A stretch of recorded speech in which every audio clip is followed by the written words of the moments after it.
मेरा नाम अजय शर्मा है। यह बात उस समय की है जब मैं बीए फर्स्ट ईयर में था। उस समय मेरे कॉलेज के पास ही एक हॉस्टल में रह रहा था। मुझे प्रतिलिपि पर हॉरर कहानियाँ पढ़ना पसंद था। मैं रोज कोई ना कोई हॉरर स्टोरी पढ़ता ही रहता था, तभी मुझे नींद आती थी।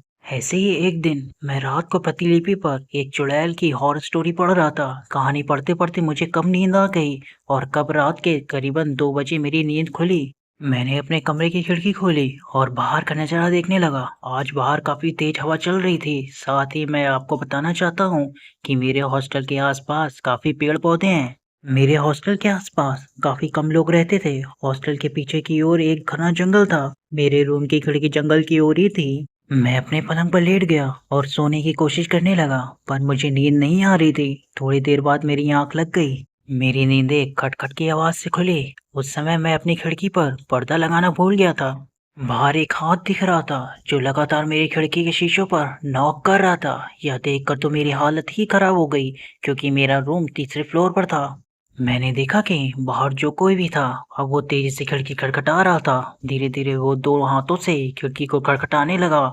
धीरे धीरे वो सामने आने लगा। मेरी तो डर से हालत ही खराब हो गई थी। मेरे मुंह से ना तो आवाज निकल रही थी और न ही मैं हिल पा रहा था। मैंने देखा कि एक झुर्रीदार चेहरे वाली औरत मेरी खिड़की के कांच से चिपकी है और लगातार मुझे ही देखे जा रही है। वो औरत मेरी खिड़की को खोलना चाहती थी, पर खिड़की अंदर से बंद थी।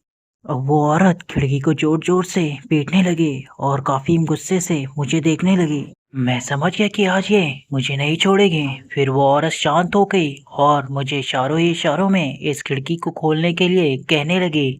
पर मेरी हालत तो ऐसी थी कि मानो मुझे काटो तो खून नहीं। एकदम वो औरत वहाँ से गायब हो गई। मेरा दिल अब भी तेजी से धड़क रहा था। तभी खिड़की पर तेजी से नॉक हुई और वो औरत फिर से आ गई।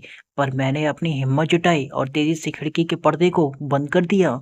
मैं जोर-जोर से चिल्लाने लगा। शोर सुनकर मेरे दोस्त और हॉस्टल का रखवाला वहां पर आया। सभी मेरी हालत देखकर हैरान थे कि आखिर इसे हो क्या गया है। मैंने सबको उस औरत की बात बताई। तभी मेरे एक दोस्त ने खिड़की का पर्दा खोला, पर बाहर कोई नहीं था। सभी को लगा कि मैंने कोई सपना देखा है, पर हकीकत कुछ और ही थी। मेरा चौकीदार रात को मेरे साथ ही सोया था, क्योंकि अब अकेले में मैं सो नहीं सकता था।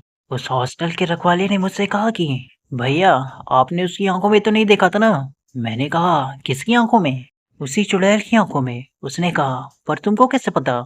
और उसकी आंखों में देखने से क्या होता है? मैंने पूछा। भैया जी, अगर आप उसकी आंखों में देख लेते तो अब तक आपको वो चुड़ैल अपने साथ ले गई होती। जो भी इस कमरे में रहता है उसके साथ ऐसा ही होता है। इस हॉस्टल में एक दो बच्चे गायब भी हो गए हैं जिनका कोई भी पता नहीं चला। उन्हें वो चुड़ैल अपने साथ ले गई और उन्हें खा गई।